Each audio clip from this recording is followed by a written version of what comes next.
ये बेतवारा गांव है जहां एक बहुत दुष्ट औरत ललिता पवार रहती थी। उसका एक बेटा था मुरली। वो माँ की हर बात को चुपचाप मान लेता था और मजाल है कि कभी उसके खिलाफ जाता हो। यहाँ तक कि माँ के कहने पर अपनी पत्नी को दुखी करने से भी वो बाज नहीं आता था। बहू दहेज के रूप में कुछ ज्यादा नहीं ला पाई थी, इसीलिए वो लोग कुछ न कुछ कहकर उसकी भावनाओं को ठेस पहुंचाने की कोशिश करते रहते थे। एक दिन, ये क्या बहू, तू क्या हमेशा एक अलग ही दुनिया में खोई रहती है? अरे खाना बना दिया या नहीं? बना रही हूं माँ जी। क्या तूने पौधों को पानी दिया? क्या तूने मेरा कमरा साफ किया? मैंने तुझसे कहा था कि तू अपने पति के कपड़े इस्त्री कर देना। कर रही हूं माँ जी। क्या बेवकूफी भरे जवाब दे रही है? मैं तुझसे कुछ पूछ रही हूँ, तू क्या बोले जा रही है? सच में कुछ कर भी रही है या नहीं, या पड़ी है बस? मैं एक एक करके सब काम पूरे कर रही हूँ। मेरी तबीयत ठीक नहीं है माँ जी, लगता है बुखार है, इसलिए आज मैं जरा देर से उठी थी। हे भगवान, भैंस की तरह खा खा के तू आलसी हो गई है और कुछ नहीं, सिर्फ खाते समय ठीक हो जाती है। बुखार हो गया है, ये बस घर के कामों से बचने का एक हथकंडा है। मुझे सब पता है, बुखार हो या नहीं, तुझे घर के सारे काम पूरे करने होंगे। आप मुझे क्यों परेशान किए जा रही हैं माँ जी? क्या मैंने कोई गलती की है जो आप मुझे जब तक डांटती ही रहती हैं? रावली रोने लगी। तभी उसका पति घर आ गया। माँ, आज मुझे शहर जाना है, जरा 25,000 रुपए निकाल कर तो दे दो ना। ठीक है, अभी देती हूँ बेटा, लेकिन यहाँ तो देख, तेरी पत्नी ढोंग रचाकर मुझे उल्टे जवाब दे रही है। इसे तो किसी भी चीज का कोई डर ही नहीं रह गया है। ये क्या सुन रहा हूँ मैं माँ से? तुम मेरी माँ को उल्टा जवाब दे रही हो? हाँ। और मुरली ने उसे 2-3 थप्पड़ जड़ दिए। वो रोते हुए किचन में चली गई। उसने सोचा बस अब बहुत हो गया। उसे हर समय परेशान करने वाले पति और सास को सबक सिखाना चाहिए, लेकिन उसे समझ नहीं आ रहा था कि वो क्या करे, और रोती रही। उसे सब याद आ रहा था, जिस दिन से वो उस घर में बहू बनकर आई थी, कैसे उसे लगातार प्रताड़ित किया जा रहा था और उसके साथ दुर्व्यवहार किया गया था। कुछ देर बाद उसने चाय बनाई और अपने पति और सास को दी। माँ जी, आप लोग चाय पी लो। चाय पीने के बाद सास फिर से गुस्से से भर गई। वो चाहती थी कि उसका बेटा रावली को फिर से पीटे। ऐसा सोचते ही वो कुछ ना कुछ ऊल जुलूल करना शुरू कर देती थी। अरे देखो कितनी चीनी डाल दी है, तुझे हर चीज भर भर के मिल रही है ना, इसीलिए जितना मर्जी उतना डालती है। मुझे पता है तू चाहती है कि मुझे डायबिटीज हो जाए, इसीलिए तूने। नहीं माँ जी, कल आपने कहा था ना कि चीनी कम है और चाय अच्छी नहीं बनी, इसलिए आज मैंने थोड़ी ज्यादा चीनी डाल दी। ज्यादा डल गई क्या? वाह, बड़ी चालाक है। चीनी कल कम थी तो आज ज्यादा चीनी डाल दी। वाह वाह, बहाना तो बड़ा अच्छा बनाया है इसने। क्या कहने इसकी अकल के? माँ, आप अपना बीपी मत बढ़ाओ, इसे तो मैं देख लूंगा। ज्यादा गुस्सा करने से कहीं आपकी तबीयत खराब ना हो जाए। रावली, क्या तुम्हें बिल्कुल भी तमीज नहीं है? मैंने क्या किया? माँ जी जो कहती है वही तो मैं करती रहती हूँ। तुम इतनी जोर से क्यों बोल रही हो? तुमको लगता है कि हम यहाँ बेवकूफ हैं, जो मेरी माँ की बात सुनने की बजाय तुम उल्टा जवाब दे रही हो? अब एक लफ्ज और नहीं तो पिट जाओगी फिर से। ऐसा नहीं है, मेरी बात सुन। मैंने कहा ना, बिल्कुल चुप। उसने रावली के चेहरे पर चाय फेंक दी। रावली फिर रोने लगी। यहां खड़े होकर मुझे अपना बेकार का चेहरा मत दिखाओ, दफा हो जाओ। पति की बात सुनकर रावली रोने लगी और अंदर चली गई।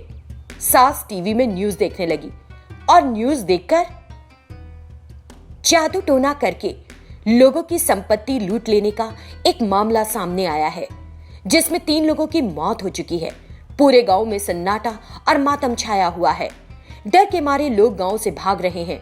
हम बताना चाहते हैं कि डरे नहीं, बल्कि तुरंत पुलिस में शिकायत करें। मेरे प्यारे मुरली, इधर आ, जल्दी आ। क्या हुआ माँ, आप चिल्ला क्यों रही हो? क्या देख लिया? अरे देख बेटा, संपत्ति लूटने के लिए काला जादू करने वाले घूम रहे हैं। हमें भी खबरदार रहना चाहिए, उनकी नजर तो हम पर भी हो सकती है ना। हाँ। जब माँ बेटा बातें कर रहे थे तो रावली ने भी सुना और उसे एक विचार आया। अचानक उसमें कुछ करने का और सास और पति को सबक सिखाने का आत्मविश्वास आ गया। उसने तुरंत एक नींबू और लाल मिर्च ली और घर के पीछे चली गई। कुछ देर बाद वो घर में दाखिल हुई और माँ जी, अभी कुछ देर पहले मैंने कुछ देखा। मुझे ऐसा लगा जैसे कोई आप पर जादू टोना करने की कोशिश कर रहा है। मुझे बहुत डर लग रहा है माँ जी। क्या हुआ? मुझे लगता है तू बस मुझे डराने की कोशिश कर रही है। जब मैं तेरे पति से कहूंगी ना तो वो तेरी हड्डी पसली एक कर देगा। नहीं माँ जी, आप आइए, खुद अपनी आंखों से देखिए। रावली ने अपनी सास को ले जाकर नींबू और लाल मिर्च दिखाई। वहां एक छोटा सा पुतला भी रखा हुआ था, जिसे देखकर हे भगवान, जिसका मुझे डर था वही हो गया। किसी ने हमारे घर पर बुरी नजर डाली है। देख बेटा, देख, इधर आ, ये क्या है? बेटा दौड़ा दौड़ा वहां आकर खड़ा हो गया। ये सब किसने किया होगा माँ? कोई हम पर काला जादू कर रहा है। तू किसी न किसी तरह पड़ोस के गांव से सिद्धांति को तुरंत यहाँ लेकर आ। चल जा, जल्दी से जा बेटा, जा जा। मुरली हमेशा की तरह अपनी माँ की बात मानकर तुरंत घर से निकल गया। सास बहू दोनों घर के अंदर आई। बहू, मुझे थोड़ा पानी पिला दे। लगता है डर के मारे मैं मरने ही वाली हूँ। जा जल्दी। हाँ माँ जी, अभी लाती। रुकिए, आप यही बैठिए। रावली अंदर गई और उसने पानी के सभी बर्तनों में कुमकुम मिला दिया। इससे सारा पानी लाल हो गया। फिर वो एक गिलास पानी लेकर आई और सास को दिया। ये लीजिए माँ जी, पी लीजिए। सास ने पानी का गिलास लिया और जैसे ही वो पानी पीने वाली थी, बहू ने ऐसे दिखाया जैसे उस पर कुछ गिर गया हो और वो हड़बड़ाकर सास पर गिर पड़ी। पानी का गिलास फर्श पर गिर गया। ओह माँ जी, मुझे ऐसा लगा जैसे किसी ने मुझे धक्का मारा हो और मैं आप पर गिर पड़ी। माफ कर दीजिए। तू ना मुझे ज्यादा डरा मत, मैं खुद जाकर पानी ले लूंगी। चल हट। और सास रसोई में गई तो उसने देखा कि सभी बर्तनों का पानी लाल रंग का हो गया है। हे भगवान, ये क्या गजब हो रहा है? अरे बहू, जल्दी इधर आ। हाँ माँ जी, क्या हुआ? आप चिल्ला क्यों रही हैं?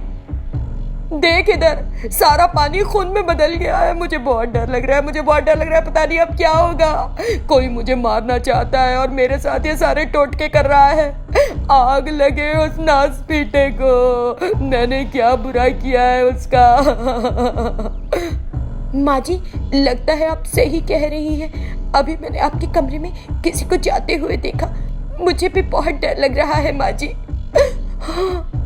पता नहीं क्या होगा। हाय राम, जमीन के कागजात, पैसा, सोना सब मेरे ही कमरे में है।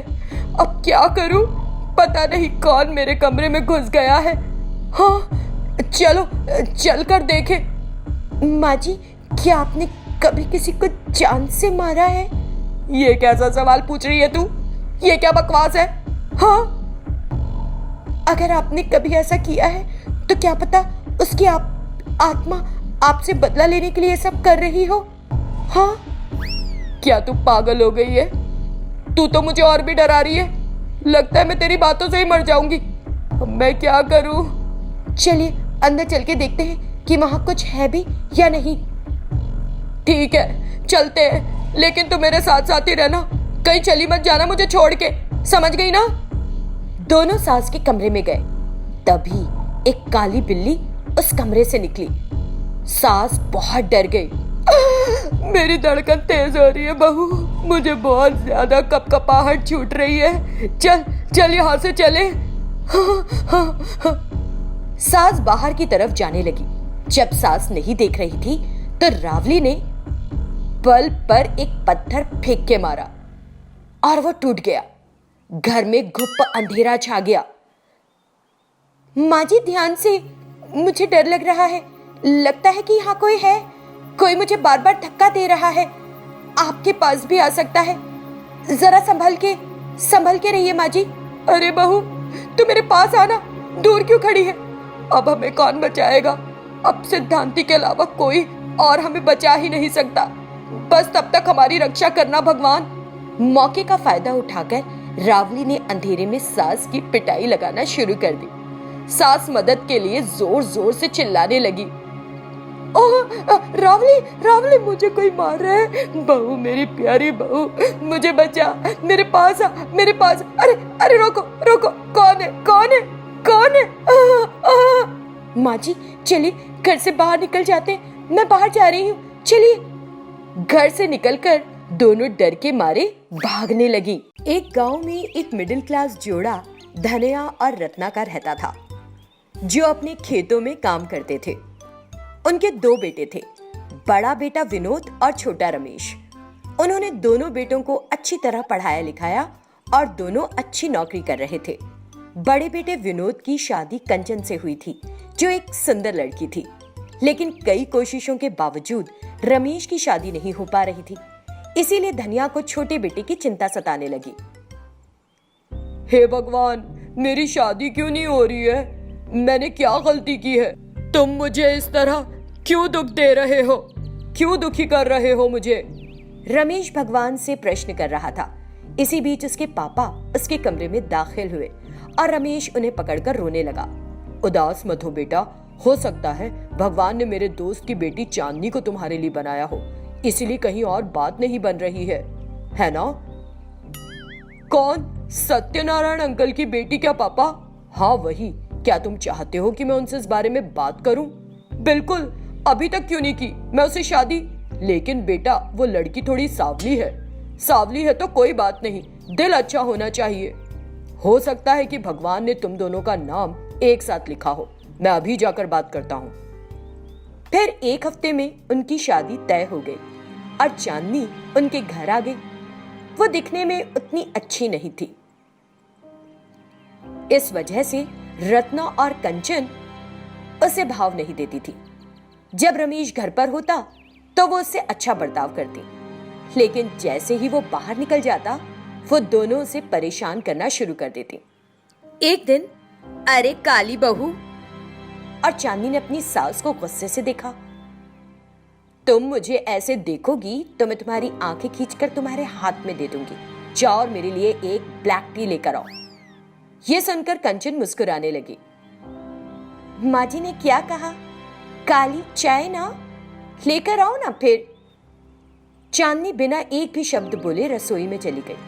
उनकी बातों को सुनकर धनिया को चांदनी के लिए बहुत बुरा लगता। वो भी हमारे परिवार का एक हिस्सा है। रत्ना को इस बात का एहसास होना चाहिए। दूसरी तरफ चांदनी किचन में जाकर अपनी सास और जेठानी की बातें सोच सोचकर बुरा महसूस कर रही थी। उसने चाय तैयार की और उन दोनों के लिए लेकर आई। माँ जी ये रही आपकी ब्लैक टी। दीदी आपके लिए कॉफी। अपनी जेठानी को भी दो। तुरंत उसने कंचन को उसकी कॉफी पकड़ाई और वहां से जाने लगी। तभी, जरा रुको चांदनी, चाय पी लेते हैं, फिर कप लेकर चली जाना। बेचारी कितनी बार आएगी जाएगी। चांदनी उनकी चाय खत्म करने का इंतजार करने लगी। मैं शॉपिंग पर जाने का प्लान कर रही हूँ। आपको कौन सा रंग सबसे ज्यादा पसंद है माँ जी? आपके लिए काले रंग के अलावा कोई भी रंग चलेगा। काला रंग देखकर मुझे उल्टी सी आती है।